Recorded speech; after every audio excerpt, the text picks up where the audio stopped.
Terima kasih Anda masih bersama kami. Bagi Anda yang baru saja bergabung, kami hadirkan kembali 3 berita utama hari ini. Gunung Merapi kembali mengalami erupsi Senin malam. Lava pijar mengalir ke arah Kabupaten Magelang. Pasokan BBM Pertalite dan solar langka akibat kuota habis. Warga Kecamatan Jatinegara, Kabupaten Tegal mengeluh karena harus beli BBM yang lebih mahal. Untuk penuhi kebutuhan hidup, seorang cici tega mencuri dan menganiaya neneknya hingga tewas di Klaten.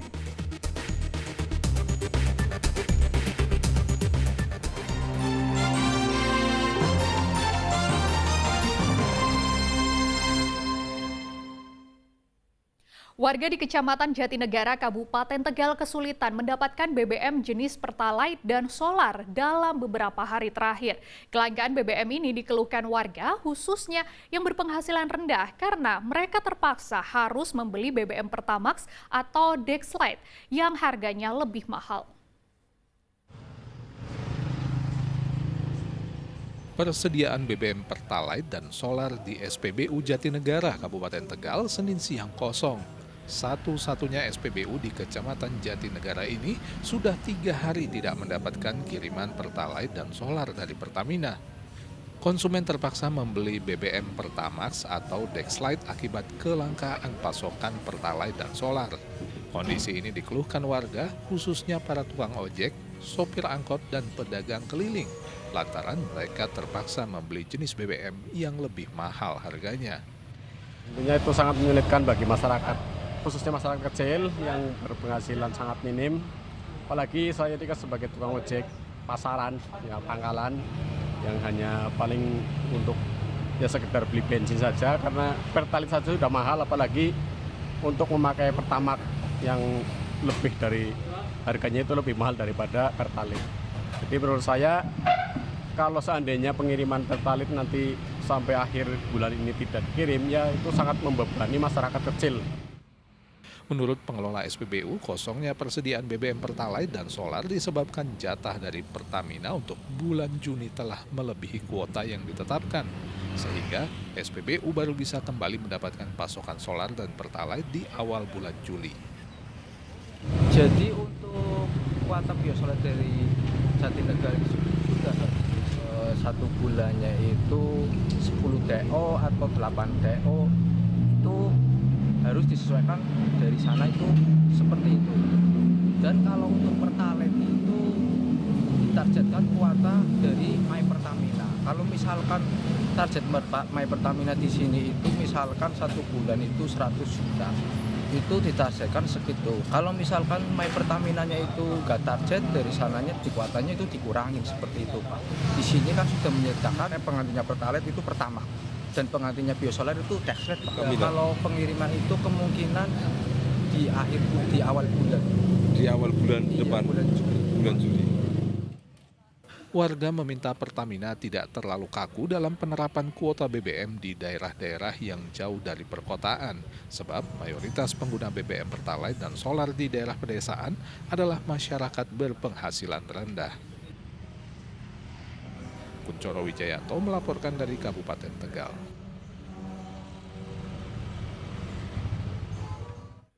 Penerimaan peserta didik baru atau PPDB tingkat SMP di Kota Semarang dimulai Senin lalu. Menggunakan sistem daring dan tak semua orang tua memahami tata caranya. Mereka kemudian datang ke sekolah tujuan dan meminta bantuan petugas di sekolah untuk mendaftarkan anaknya.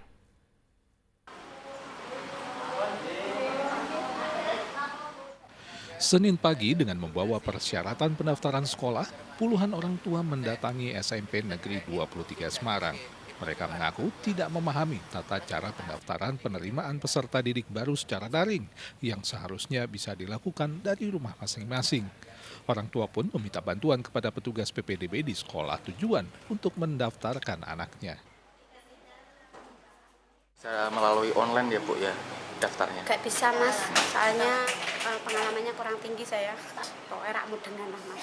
Nah gitu ya Bu. Terus ini daftar ke sini langsung gitu ya Bu ya? Iya. Ini gimana Bu? Di sini dilayani dengan baik atau gimana? Alhamdulillah. di sini dilayani dengan baik. Ini daftar jalur apa ini Bu rencananya tadi Bu? Tadinya mau ke prestasi, cuma kan prestasi ada kendala, jadi ke zonasi dulu. Ke Yonasi ya. Kalau Ibu sendiri rumahnya di mana nih Bu? Kelurahan Bubakan. Bubakan. Iya. Kecamatan masih Mijen ya? Iya, masih satu kecamatan. Dengan sigap operator PPDB di SMP Negeri 23 Semarang mendata kelengkapan dokumen yang dibutuhkan dan membantu proses pendaftaran calon siswa kelas 7 sekolah menengah pertama tersebut. Pihak sekolah memang membuka posko PPDB di sekolah untuk mengatasi berbagai macam masalah yang dihadapi baik oleh orang tua maupun murid yang ingin mendaftar, termasuk mengenai masalah dokumen kependudukan. Pihak sekolah menyediakan 4 orang operator di posko PPDB. Pada prinsipnya kan warga bisa daftar dari rumah masing-masing. Tetapi bagi orang Semarang, kakak Semarang yang sekolah di luar Semarang, atau kakak luar Semarang yang sekolah di Semarang, atau yang perlu bantuan khusus, sekolah tetap menyediakan pelayanan. Jadi kita sediakan informasi dan bantuan bagi orang yang membutuhkan untuk membantu mendaftar putra-putrinya. Kakaknya dia punya kakak lama, tapi karena anak itu punya adik, sehingga orang tua mengisinya menggunakan kakak baru yang belum 1 tahun, sehingga di situ masuk luar zona. Akhirnya dia kan butuh penjelasan, perlu disunting supaya dia bisa masuk zona gitu Mas. Sehingga kan perlu ada lagi yang ragu, ada yang dari rumah, anak kok ragu Pak, saya itu nggak biasa daftar kayak gitu, kok saya mantap di sekolah, ya kita bantu, kita layani. Di hari pertama pembukaan pendaftaran sekolah, sudah ada 256 calon siswa yang mendaftar. SMP Negeri 23 Semarang sendiri hanya menerima 256 orang siswa. PPDB Kota Semarang menerapkan 4 jalur, yaitu jalur zonasi 55%, jalur afirmasi 25%, jalur prestasi 15%, dan jalur mutasi 5%. PPDB SMP di Kota Semarang dibuka selama 5 hari, mulai tanggal 24 hingga 28 Juni mendatang. Ali Mustafiri melaporkan dari Kota Semarang. Ini ada jalur zonasi. Sejumlah sekolah dasar negeri di Kota Semarang sepi pendaftar. Meski pendaftaran secara daring telah ditutup tanggal 22 Juni lalu, ada sejumlah sekolah yang hanya mendapatkan 5 siswa saja. Salah satunya adalah SD Negeri Petompon 03 Semarang. SD Negeri Petompon 03 Semarang dari tahun ke tahun semakin kekurangan siswa di masa pendaftaran peserta didik baru atau PPDB. Tahun ini hingga masa pendaftaran daring ditutup, sekolah bahkan baru memperoleh 5 siswa saja. Padahal kuota yang tersedia sejumlah 28 kursi untuk 1 rombongan belajar. Meski tercantum di jurnal pendaftaran daring ada 10 pendaftar, namun hanya 4 orang siswa yang mendaftar di SD Petompon 03 untuk pilihan pertama. Karena masih ada kekurangan pendaftar, sekolah akan berkoordinasi dengan Dinas Pendidikan Kota Semarang untuk membuka pendaftaran secara luring pasca pengumuman PPDB daring. Pelaksana tugas Kepala Sekolah SD Negeri Petompon 03 menduga sepinya pendaftar di sekolahnya lantaran kondisi geografis sekolah yang jauh dari jalan raya. Sementara ada sejumlah SD negeri lainnya yang lokasinya berdekatan dan letaknya lebih strategis. Kondisi ini sudah berlangsung bertahun-tahun dan bahkan tahun 2023 lalu SDN Petompon 03 Semarang hanya memperoleh 14 orang siswa saja. Lewat jalur online, yang pilihan 1 itu ada 4, dan pilihan 2 1, jadi nanti lewat jalur online itu kira-kira ada 5 siswa yang masuk. Sedangkan untuk jalur offline-nya sudah nitip berkas itu sudah ada 5. Jadi nanti insya Allah sudah ada 10 lah yang kelas 1 daftar di SD Petompon 3. Masih jauh karena kuotanya itu 28 siswa. Sedangkan ini paling 10. Tapi nanti masih bisa bergerak karena nunggu pengumuman nanti malam atau besok. Memang Petompon 3 itu dari tahun ke tahun memang cenderungnya semacam itu. Animo masyarakat agak kurang karena satu kelurahan itu ada 3 yang SD Petompon 1, 2, 3 dan kebanyakan larinya ke Petompon 2 karena di situ 3 rombel dan letaknya juga strategis. Jadi banyak yang lari ke Petompon 2. Proses PPDB SD Negeri di Kota Semarang saat ini memasuki masa pemeringkatan dan hasilnya diumumkan secara daring pada tanggal 25 Juni lalu.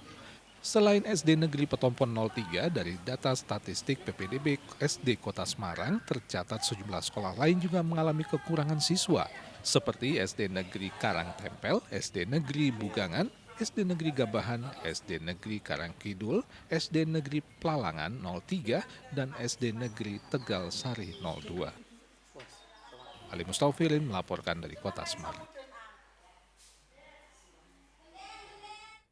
Forum Guru Muhammadiyah Kota Semarang menggelar rapat kerja daerah yang dihadiri guru sekolah-sekolah Muhammadiyah. Rakerda selain membahas program kerja juga digunakan untuk penyamaan persepsi antara guru di lingkungan Muhammadiyah Kota Semarang dan penguatan SDM guru. Rapat kerja Forum Guru Muhammadiyah Kota Semarang digelar di Aula Kampus Unimus Semarang. Dalam rakerda, para peserta membahas sejumlah isu pendidikan dan menyusun program kerja FGM Kota Semarang untuk 4 tahun ke depan. Rakerda juga digunakan sebagai ajang silaturahmi dan penguatan kualitas guru di lingkungan Muhammadiyah dengan menghadirkan sejumlah narasumber baik dari FGM pusat maupun praktisi pendidikan. Sekolah-sekolah di lingkungan Muhammadiyah Kota Semarang saat ini juga sudah berkolaborasi dengan pemerintah Kota Semarang. Bahkan sejumlah sekolah turut serta dalam program pendidikan gratis dari pemerintah Kota Semarang.